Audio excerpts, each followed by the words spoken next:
Thank you.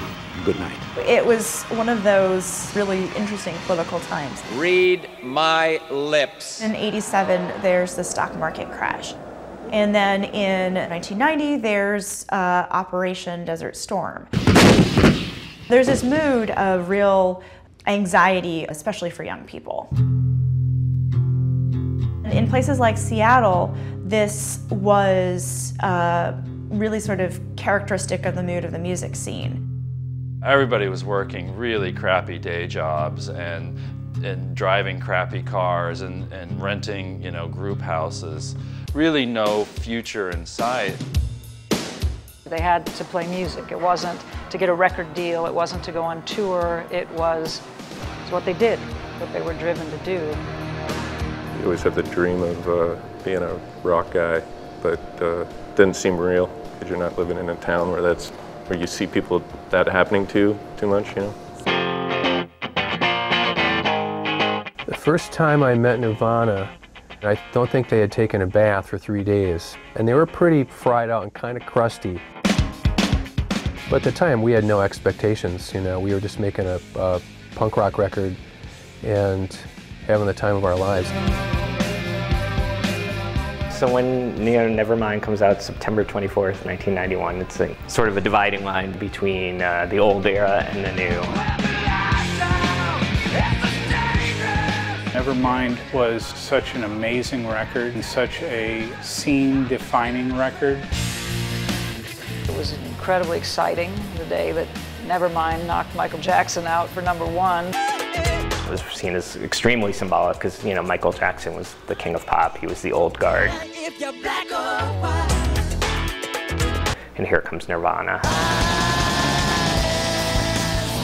I was on the tour bus with Soundgarden when we got the news, and I think the walls shook on the bus. That was a moment in history. I would turn and get the audience and the band in the pictures, because the audiences were kind of notorious for going crazy.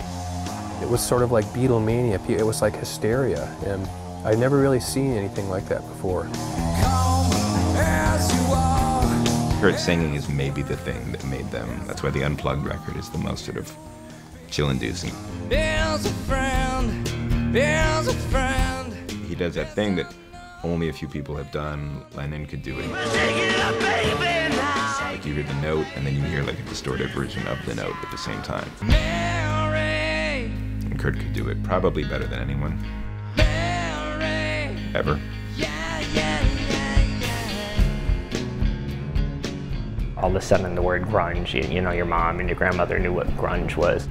It was like anybody who was from Seattle, who was under 30. Alice in Chains and Soundgarden and Pearl Jam. A couple years later when it blew up for like Nirvana and Pearl Jam, and I wasn't envious of those guys at all. I'm glad none of us were on the cover of Time magazine being called a spokesman of a generation. Nobody asked for that, Cobain slipped into a coma last night after taking a large dose of painkillers with champagne. Drug addiction undermined the ability to go forward. And I see that as the greatest undoing.